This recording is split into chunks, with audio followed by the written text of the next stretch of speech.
Now, let's drift off to sleep. Today, you'll be falling asleep during a thunderstorm inside of a cozy camper trailer next to a lake in the mountains.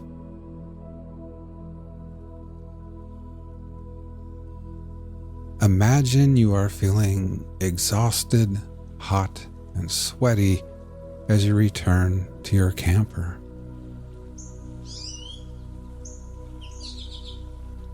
You've just conquered your long-held dream of hiking to the very summit of Moonrest Mountain. You've changed into your swimsuit and are now standing at the edge of the dock on weary, trembling legs, ready to celebrate your incredible achievement with a refreshing dive into the cool, crystal-clear waters of Silver Lake.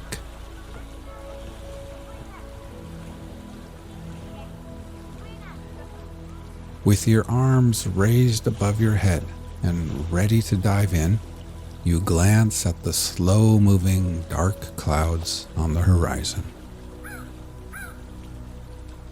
Beads of sweat are still clinging to your forehead when you push off the dock and soar through the air before gliding perfectly into the water. The crisp, cool water envelops you, gently massaging your entire being. You can almost taste the clean, mineral freshness of the water as it washes away all the sweat, dust, and grime from your skin.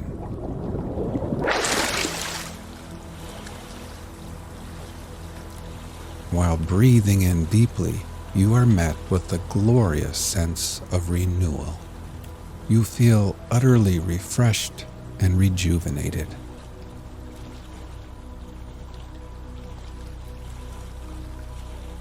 You swim back to the dock and climb the cool aluminum ladder. Then, standing there with a soft cotton towel draped around your shoulders, you gaze out across the deep blue lake. Here and there, motorboats, canoes, sailboats, and jet skis are now headed towards the shores. Everyone knows rain is coming.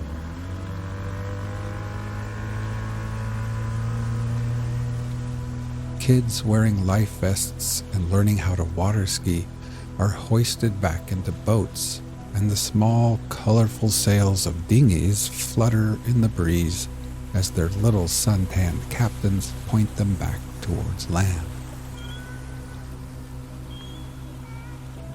Now, all toweled off and feeling a little bit chilled, you walk barefoot back to your camper ahead of the rain.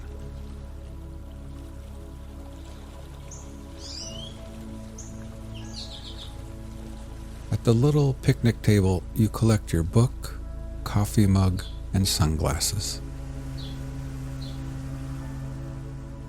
You gather up other items and place them into a plastic tote. A salt and pepper shaker, a box of wooden matches, some paper plates. You secure the lid on the tote and move the Coleman lantern under the table.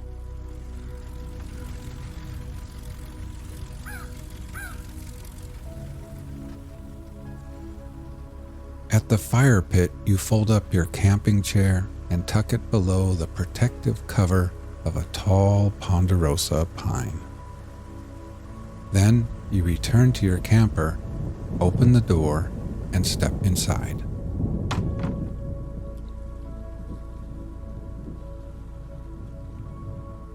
In the little kitchenette, you set water to boil for tea. And then you change into your favorite, coziest leisure wear.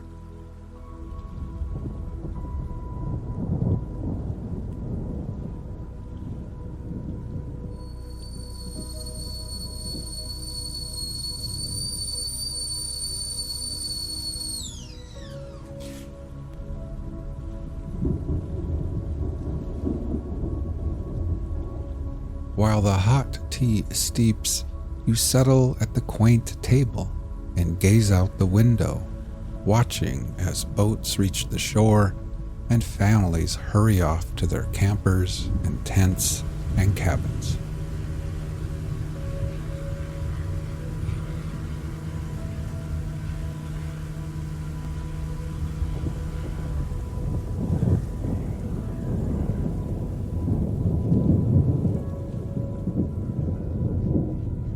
Now, with a warm cup of tea in hand and nestled in your soft, comfy clothes, you feel your body slowly warming again. You bring the mug to your lips. The fragrant steam curls around your face as you take a tiny sip.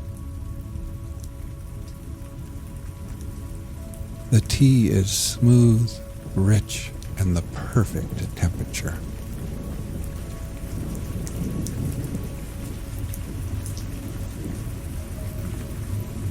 You take a bigger sip, and the tea flows down to your core, melting away the chill from the lake. A rush of warmth spreads throughout your body, like a wave of little goosebumps, and you're suddenly filled with a sense of deep accomplishment, peace, and satisfaction.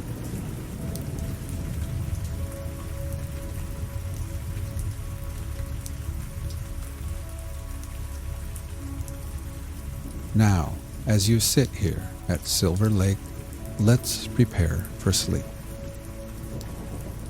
First, close your eyes and simply become aware of your breathing, feeling your chest gently rise and fall again.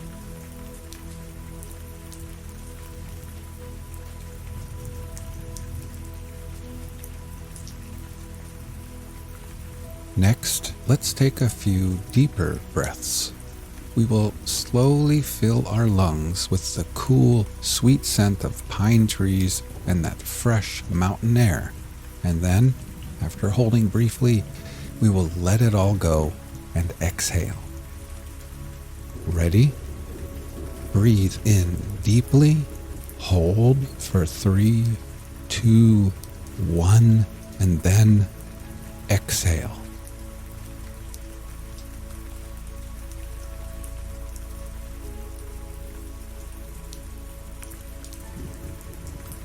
One more time. Breathe in deeply, hold for 3, 2, 1, and exhale.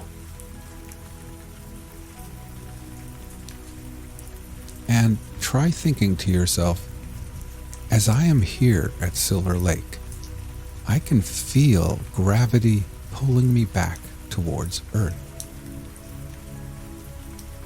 With every exhale, I can feel the slow rotation of Earth and the Earth's steady movement around the sun.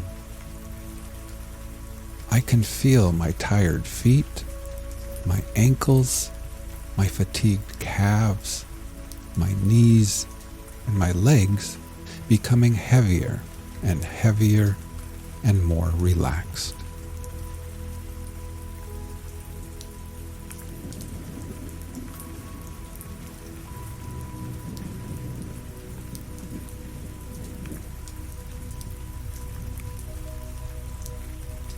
You finish the last sip of your perfect tea, and then you pick up a little pencil and notebook resting on the table. With them in hand, you make your way to the sleeping nook at the other end of the camper, where you collapse heavily into the soft, wide bed.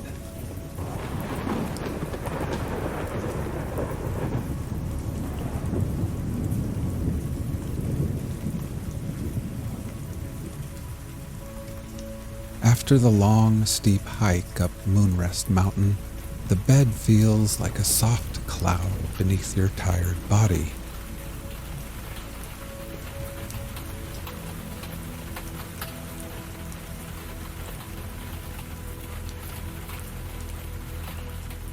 The little windows by the bed are cracked open, and your nostrils catch the pleasant scent of fresh rain on pine needles and moss.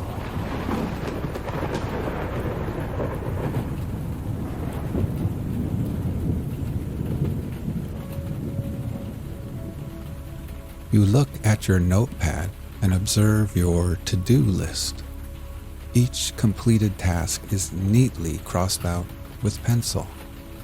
At the bottom of the page is one final entry on this list. A smile creeps across your face as you take the pencil and begin scribbling over that last item: climb Moonrest Mountain.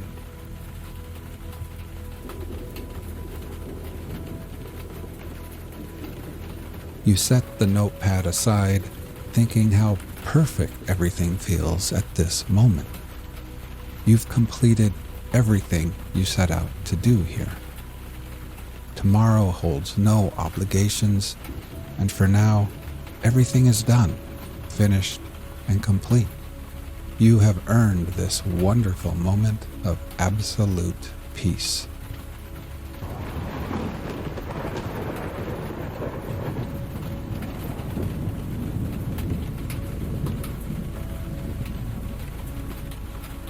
Your body sinks deeper into the soft bed.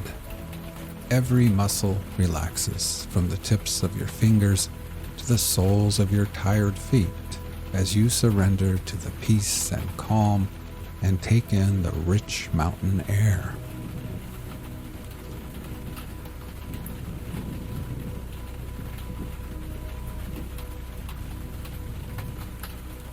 Let's take a few more deep breaths before drifting off to sleep.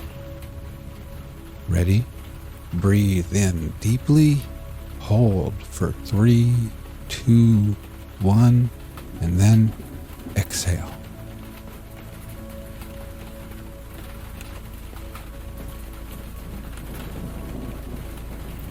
One more time. Breathe in deeply, hold for 3, 2, 1, and exhale.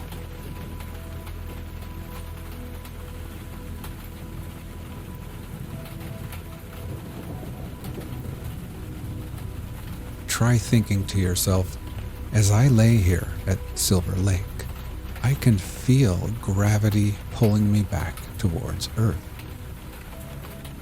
With every exhale, I experience my body feeling heavier and heavier and more relaxed. I can feel my tired arms, my hands, my torso, shoulders, neck, and head becoming heavier and more relaxed. My whole body feels at peace as gravity's pull tugs me gently and tucks me safely into this ever so soft bed.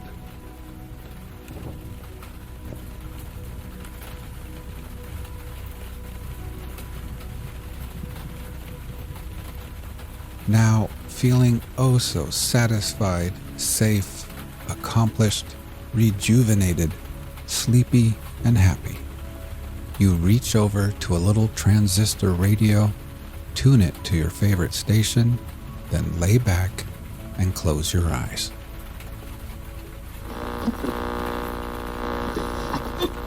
The Great Carbuncle, a mystery of the White Mountains. From Twice Told Tales by Nathaniel Hawthorne. At nightfall, once in the olden time, on the rugged side of one of the Crystal Hills, a party of adventurers were refreshing themselves after a toilsome and fruitless quest for the Great Carbuncle. They had come thither not as friends nor partners in the enterprise, but each save one youthful pair, impelled by his own selfish and solitary longing for this wondrous gem.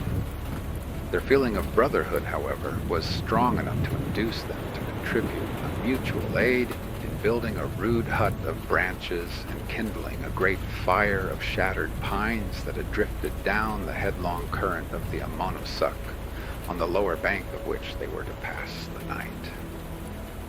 There was but one of their number, perhaps, who had become so estranged from natural sympathies by the absorbing spell of the pursuit as to acknowledge no satisfaction at the sight of human faces in the remote and solitary region whither they had ascended.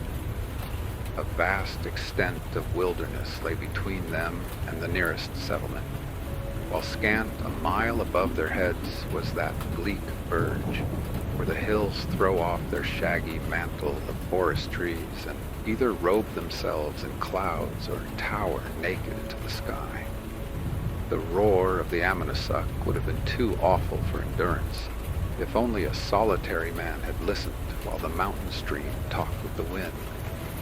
The adventurers therefore exchanged hospitable greetings and welcomed one another to the hut where each man was the host and all were the guests of the whole company.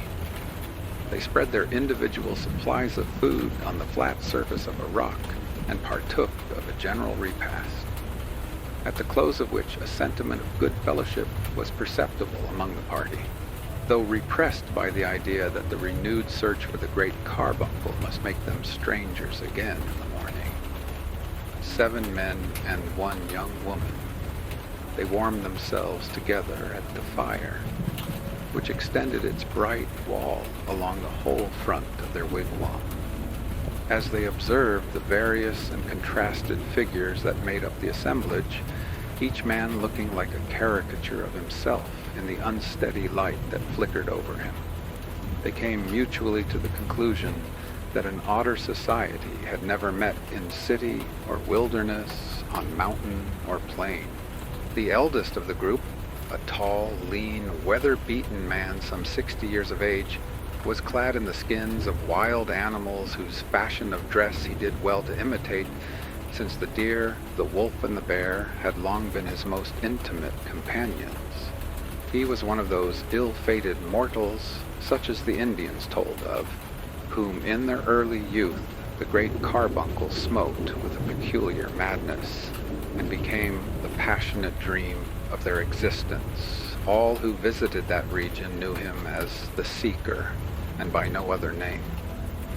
As none could remember when he first took up the search, there went a fable in the valley of the Saco that for his inordinate lust after the Great Carbuncle, he had been condemned to wander among the mountains till the end of time, still with the same feverish hopes at sunrise, the same despair at eve. Near this miserable seeker sat a little elderly personage wearing a high-crowned hat shaped somewhat like a crucible.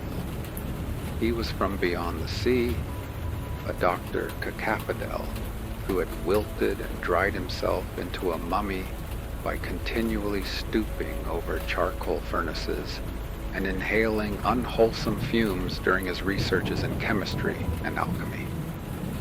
It was told of him, whether truly or not, that at the commencement of his studies he had drained his body of all its richest blood and wasted it with other inestimable ingredients in an unsuccessful experiment, and had never been a well man since. Another of the adventurers was Master Ichabod Pigsnort, a weighty merchant and selectman of Boston, and an elder of the famous Mr. Norton's church. His enemies had a ridiculous story that Master Pigsnort was accustomed to spend a whole hour after prayer time every morning and evening in wallowing naked among an immense quantity of pine tree shillings, which were the earliest silver coinage of Massachusetts. The fourth, whom we shall notice, had no name that his companions knew of, and was chiefly distinguished by a sneer that always contorted his thin visage, and by a prodigious pair of spectacles, which were supposed to deform and discolor the whole face of nature to this gentleman's perception. The fifth adventurer likewise lacked a name, which was the greater pity, as he appeared to be a poet. He was a bright-eyed man, but woefully pined away, which was no more than natural if, as some people affirmed, his ordinary diet was fog, morning mist, and a slice of the densest cloud within his reach, sauced with moonshine whenever he could get it. Certain it is that the poetry which flowed from him had a smack of all these dainties.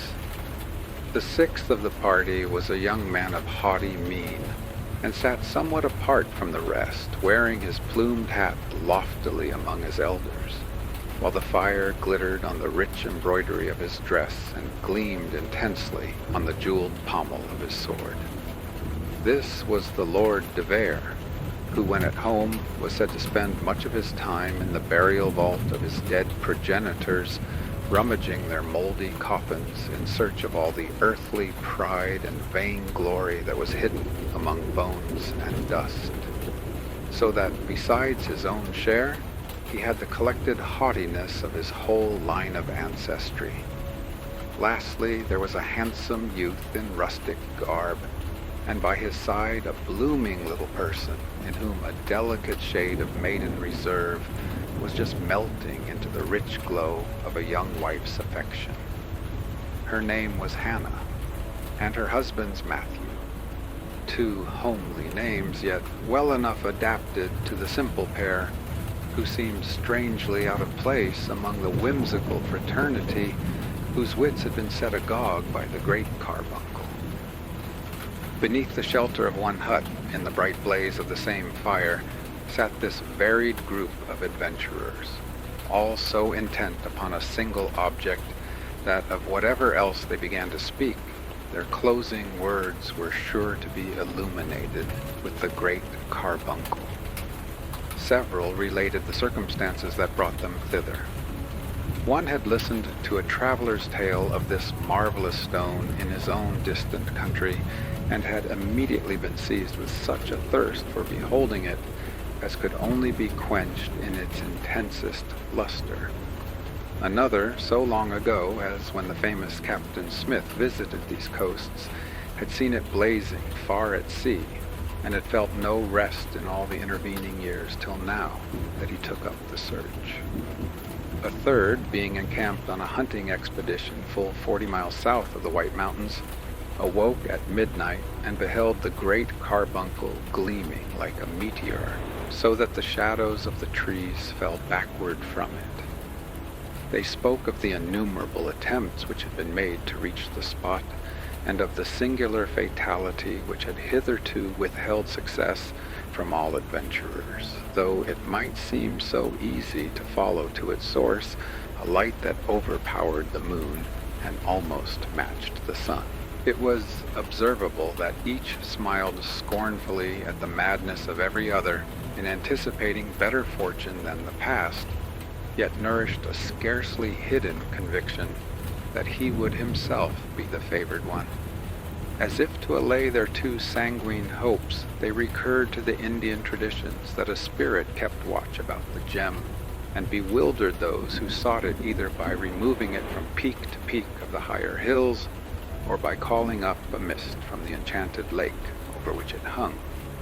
But these tales were deemed unworthy of credit, all professing to believe that the search had been baffled by want of sagacity or perseverance in the adventurers, or such other causes as might naturally obstruct the passage to any given point among the intricacies of forest, valley, and mountain.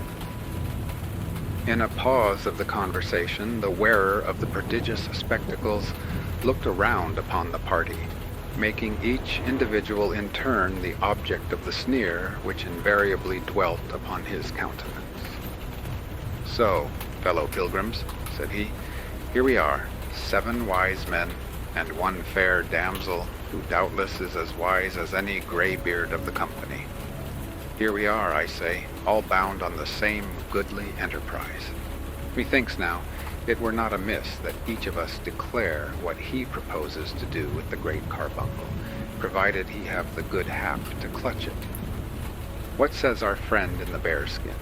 How mean you, good sir, to enjoy the prize which you have been seeking, the Lord knows how long among the crystal hills?" "How enjoy it?" exclaimed the aged seeker bitterly. "I hope for no enjoyment from it. That folly has passed long ago. I keep up the search for this accursed stone, because the vain ambition of my youth has become a fate upon me in old age. The pursuit alone is my strength, the energy of my soul, the warmth of my blood, and the pith and marrow of my bones. Were I to turn my back upon it, I should fall down dead on the hither side of the notch, which is the gateway of this mountain region. Yet, not to have my wasted lifetime back again, would I give up my hopes of the Great Carbuncle. Having found it, I shall bear it to a certain cavern that I wot of, and there, grasping it in my arms, lie down and die, and keep it buried with me forever. "Oh, wretch, regardless of the interests of science," cried Dr. Cacaphodel with philosophic indignation, "thou art not worthy to behold, even from afar off, the luster of this most precious gem that ever was concocted in the laboratory of nature. Mine is the sole purpose for which a wise man may desire the possession of the Great Carbuncle. Immediately on obtaining it, for I have a presentiment, good people, that the prize is reserved to crown my scientific reputation, I shall return to Europe and employ my remaining years in reducing it to its first elements. A portion of the stone will I grind to impalpable powder. Other parts shall be dissolved in acids, or whatever solvents will act upon so admirable a composition. And the remainder I design to melt in the crucible or set on fire with the blowpipe. By these various methods, I shall gain an accurate analysis and finally bestow the result of my labors upon the world in a folio volume." "Excellent," quoth the man with the spectacles. "Nor need you hesitate, learned sir, on account of the necessary destruction of the gem, since the perusal of your folio may teach every mother's son of us to concoct a great carbuncle of his own." "But verily," said Master Ichabod Pigsnort, "for mine own part, I object to the making of these counterfeits as being calculated to reduce the marketable value of the true gem. I tell ye frankly, sirs, I have an interest in keeping up the price. Here have I quitted my regular traffic, leaving my warehouse in the care of my clerks, and putting my credit to great hazard, and furthermore have put myself to peril of death or captivity by the accursed heathen savages, and all this without daring to ask the prayers of the congregation, because the quest for the Great Carbuncle is deemed little better than a traffic with the evil one. Now think ye that I would have done this grievous wrong to my soul, body, reputation, and estate without a reasonable chance of profit?" "Not I, pious Master Pigsnort," said the man with the spectacles. "I never laid such a great folly to thy charge." "Truly, I hope not," said the merchant. "Now, as touching this Great Carbuncle, I am free to own that I have never had a glimpse of it, but, be it only the 100th part so bright as people tell, it will surely outvalue the Great Mogul's best diamond, which he holds at an incalculable sum. Wherefore I am minded to put the Great Carbuncle on shipboard and voyage with it to England, France, Spain, Italy, or into heathendom, if Providence should send me thither, and, in a word, dispose of the gem to the best bidder among the potentates of the earth, that he may place it among his crown jewels. If any of ye have a wiser plan, let him expound it." "That have I, thou sordid man," exclaimed the poet. "Dost thou desire nothing brighter than gold, that thou wouldst transmute all this ethereal luster into such dross as thou wallowest in already? For myself, hiding the jewel under my cloak, I shall hie me back to my attic chamber in one of the darksome alleys of London. There night and day will I gaze upon it. My soul shall drink its radiance, it shall be diffused throughout my intellectual powers, and gleam brightly in every line of poesy that I indite. Thus, long ages after I am gone, the splendor of the Great Carbuncle will blaze around my name." "Well said, master poet," cried he of the spectacles. "Hide it under thy cloak, sayest thou? Why, it will gleam through the holes and make thee look like a jack-o'-lantern." "To think," ejaculated the Lord de Vere, rather to himself than his companions, the best of whom he held utterly unworthy of his intercourse, "to think that a fellow in a tattered cloak should talk of conveying the Great Carbuncle to a garret in Grub Street. Have not I resolved within myself that the whole earth contains no fitter ornament for the great hall of my ancestral castle? There shall it flame for ages, making a noonday of midnight, glittering on the suits of armor, the banners and escutcheons that hang around the wall, and keeping bright the memory of heroes. Wherefore have all other adventurers sought the prize in vain, but that I might win it and make it a symbol of the glories of our lofty line? And never on the diadem of the White Mountains did the Great Carbuncle hold a place half so honored as is reserved for it in the hall of the De Veres." "It is a noble thought," said the cynic with an obsequious sneer. "Yet, might I presume to say so, the gem would make a rare sepulchral lamp, and would display the glories of your lordship's progenitors more truly in the ancestral vault than in the castle hall." "Nay, forsooth," observed Matthew, the young rustic, who sat hand in hand with his bride, "the gentleman has bethought himself of a profitable use for this bright stone. Hannah here and I are seeking it for a like purpose." "How, fellow?" exclaimed his lordship in surprise. "What castle hall hast thou to hang it in?" "No castle," replied Matthew, "but as neat a cottage as any within sight of the Crystal Hills. Ye must know, friends, that Hannah and I, being wedded the last week, have taken up the search of the Great Carbuncle, because we shall need its light in the long winter evenings, and it will be such a pretty thing to show the neighbors when they visit us. It will shine through the house so that we may pick up a pin in any corner, and will set all the windows a-glowing as if there were a great fire of pine knots in the chimney. And then, how pleasant when we awake in the night to be able to see one another's faces." There was a general smile among the adventurers at the simplicity of the young couple's project in regard to this wondrous and invaluable stone with which the greatest monarch on earth might have been proud to adorn his palace. Especially the man with spectacles, who had sneered at all the company in turn, now twisted his visage into such an expression of ill-natured mirth that Matthew asked him rather peevishly what he himself meant to do with the Great Carbuncle. "The Great Carbuncle," answered the cynic with ineffable scorn. "Why, you blockhead, there is no such thing in rerum natura.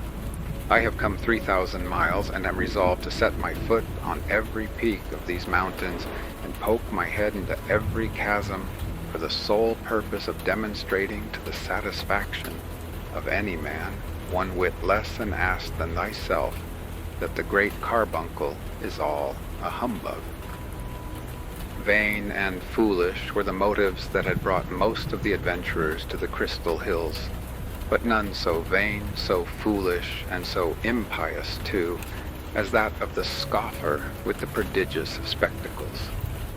He was one of those wretched and evil men whose yearnings are downward to the darkness instead of heavenward, and who, could they but extinguish the lights which God hath kindled for us, would count the midnight gloom their chiefest glory. As the cynic spoke, several of the party were startled by a gleam of red splendor that showed the huge shapes of the surrounding mountains and the rock-bestrewn bed of the turbulent river, with an illumination unlike that of their fire on the trunks and black boughs of the forest trees. They listened for the roll of thunder, but heard nothing, and were glad that the tempest came not near them. The stars, those dial points of heaven, now warned the adventurers to close their eyes on the blazing logs, and open them in dreams to the glow of the Great Carbuncle. The young married couple had taken their lodgings in the farthest corner of the wigwam and were separated from the rest of the party by a curtain of curiously woven twigs, such as might have hung in deep festoons around the bridal bower of Eve. The modest little wife had wrought this piece of tapestry while the other guests were talking. She and her husband fell asleep, with hands tenderly clasped, and awoke from visions of unearthly radiance to meet the more blessed light of one another's eyes. They awoke at the same instant, and with one happy smile beaming over their two faces, which grew brighter with their consciousness of the reality of life and love. But no sooner did she recollect where they were than the bride peeped through the interstices of the leafy curtain and saw that the outer room of the hut was deserted. "Up, dear Matthew," cried she in haste. "The strange folk are all gone.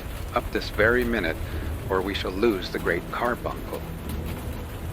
In truth, so little did these poor young people deserve the mighty prize which had lured them thither that they had slept peacefully all night, until the summits of the hills were glittering with sunshine, while the other adventurers had tossed their limbs in feverish wakefulness, or dreamed of climbing precipices, and set off to realize their dreams with the curliest peep of dawn. But Matthew and Hannah, after their calm rest, were as light as two young deer, and merely stopped to say their prayers and wash themselves in a cold pool of the Amonasuk, and then to taste a morsel of food ere they turned their faces to the mountainside. It was a sweet emblem of conjugal affection as they toiled up the difficult ascent, gathering strength from the mutual aid which they afforded. After several little accidents, such as a torn robe, a lost shoe, and the entanglement of Hannah's hair in a bough, they reached the upper verge of the forest, and were now to pursue a more adventurous course.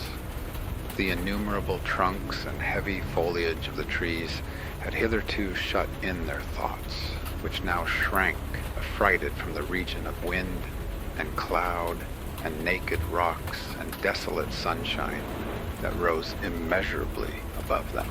They gazed back at the obscure wilderness which they had traversed, and longed to be buried again in its depths, rather than trust themselves to so vast and visible a solitude.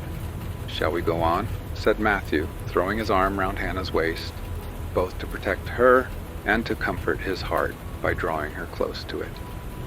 But the little bride, simple as she was, had a woman's love of jewels, and could not forego the hope of possessing the very brightest in the world, in spite of the perils with which it must be won.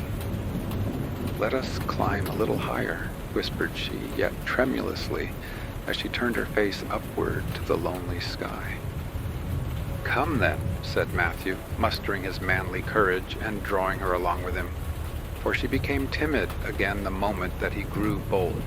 And upward accordingly went the pilgrims of the Great Carbuncle, now treading upon the tops and thickly interwoven branches of dwarf pines, which by the growth of centuries, though mossy with age, had barely reached 3 feet in altitude.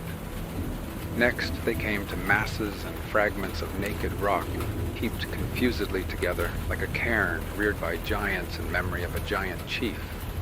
In this bleak realm of upper air, nothing breathed, nothing grew. There was no life but what was concentrated in their two hearts. They had climbed so high that nature herself seemed no longer to keep them company. She lingered beneath them within the verge of the forest trees, and sent a farewell glance after her children as they strayed where her own green footprints had never been. But soon they were to be hidden from her eye. Densely and dark the mists began to gather below, casting black spots of shadow on the vast landscape, and sailing heavily to one center, as if the loftiest mountain peak had summoned a council of its kindred clouds. finally the vapors welded themselves, as it were, into a mass, presenting the appearance of a pavement over which the wanderers might have trodden, but where they would vainly have sought an avenue to the blessed earth which they had lost. And the lovers yearned to behold that green earth again, more intensely, alas, than beneath the clouded sky they had ever desired a glimpse of heaven.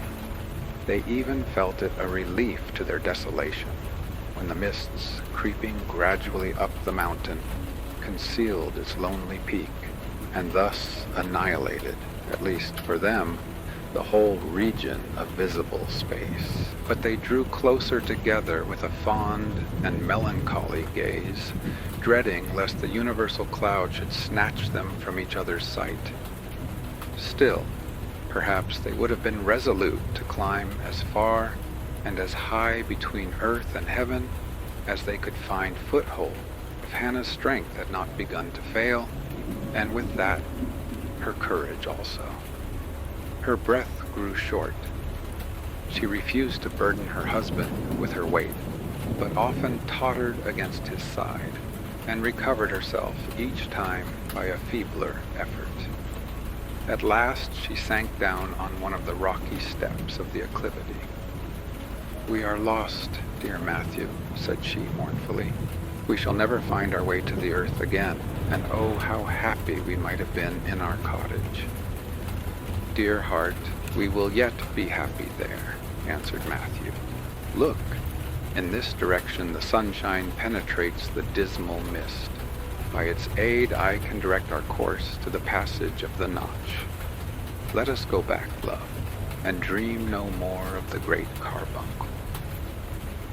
"The sun cannot be yonder," said Hannah with despondence. "By this time it must be noon. If there could ever be any sunshine here, it would come from above our heads." "But look," repeated Matthew, in a somewhat altered tone. "It is brightening every moment. If not sunshine, what can it be?" Nor could the young bride any longer deny that a radiance was breaking through the mist and changing its dim hue to a dusky red, which continually grew more vivid as if brilliant particles were interfused with the gloom. Now also the cloud began to roll away from the mountain, while as it heavily withdrew, one object after another started out of its impenetrable obscurity into sight with precisely the effect of a new creation before the indistinctness of the old chaos had been completely swallowed up. As the process went on, they saw the gleaming of water close at their feet and found themselves on the very border of a mountain lake, deep, bright, clear, and calmly beautiful, spreading from brim to brim of a basin that had been scooped out of the solid rock. A ray of glory flashed across its surface. The pilgrims looked whence it should proceed, but closed their eyes, with a thrill of awful admiration, to exclude the fervid splendor that glowed from the brow of a cliff impending over the enchanted lake. For the simple pair had reached that lake of mystery and found the long-sought shrine of the Great Carbuncle. They threw their arms around each other and trembled at their own success, for as the legends of this wondrous gem rushed thick upon their memory, they felt themselves marked out by fate, and the consciousness was fearful. Often from childhood upward they had seen it shining like a distant star, and now that star was throwing its intensest luster on their hearts. They seemed changed to one another's eyes in the red brilliancy that flamed upon their cheeks, while it lent the same fire to the lake, the rocks and sky, and to the mists which had rolled back before its power. But with their next glance they beheld an object that drew their attention even from the mighty stone. At the base of the cliff, directly beneath the Great Carbuncle, appeared the figure of a man, with his arms extended in the act of climbing, and his face turned upward as if to drink the full gush of splendor. But he stirred not, no more than if changed to marble. "It is the Seeker," whispered Hannah, convulsively grasping her husband's arm. "Matthew, he is dead."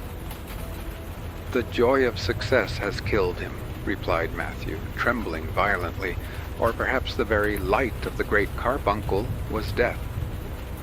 "The Great Carbuncle," cried a peevish voice behind them. "The Great Humbug. If you have found it, prithee point it out to me."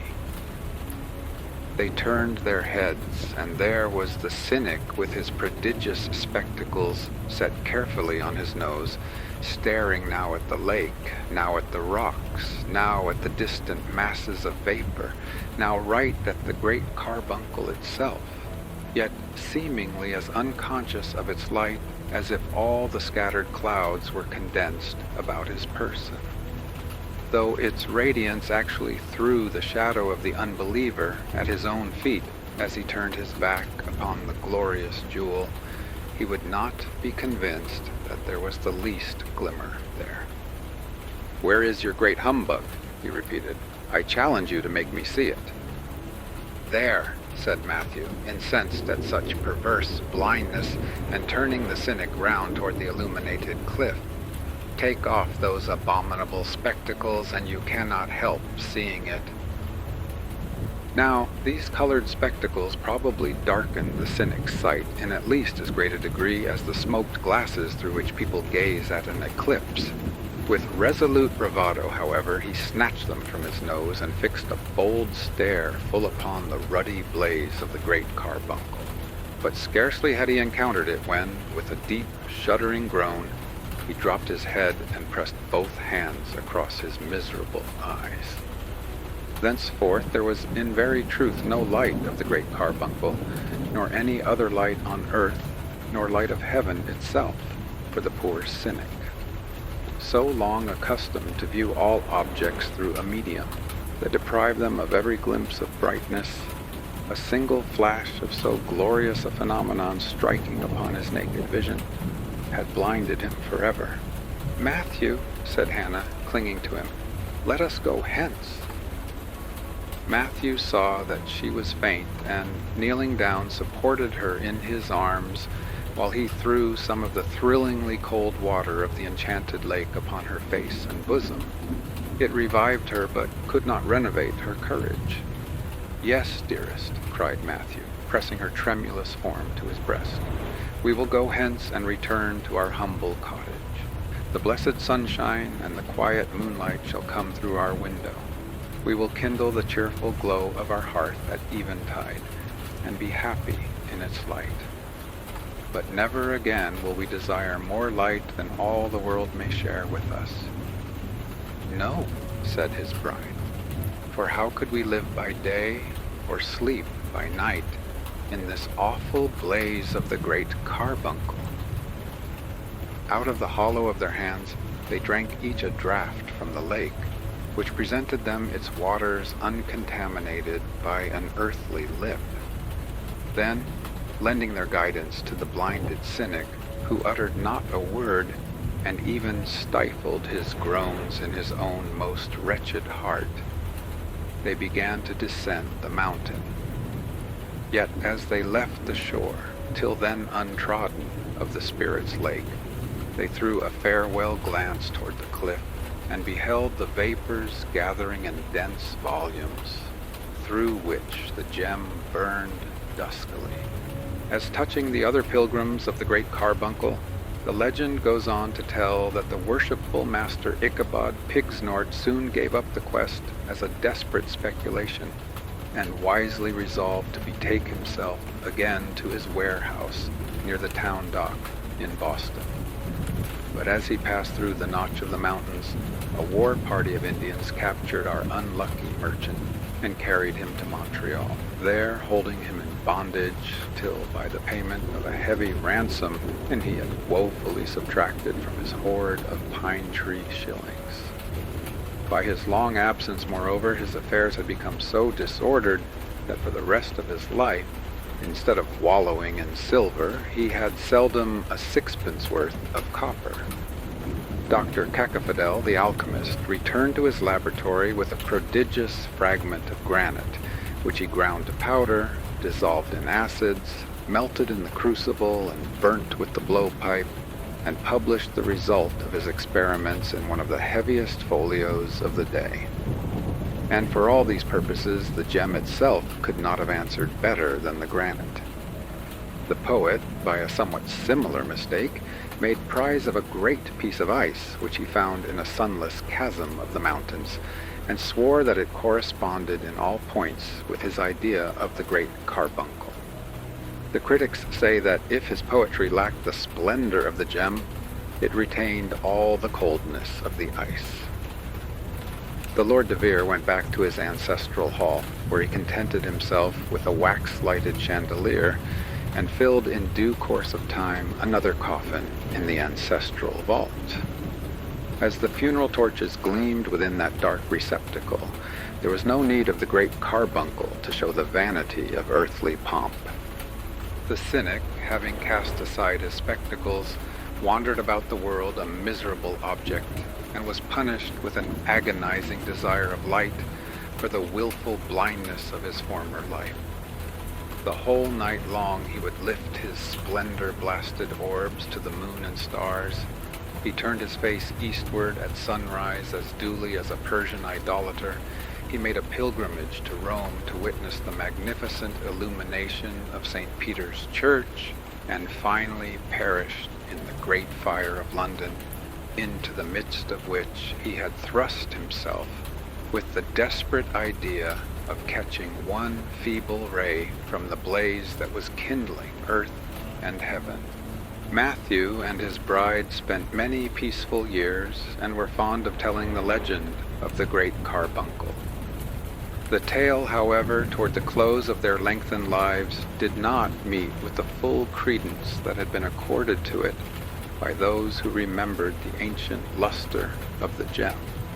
For it is affirmed that from the hour when two mortals had shown themselves so simply wise as to reject a jewel which would have dimmed all earthly things, its splendor waned.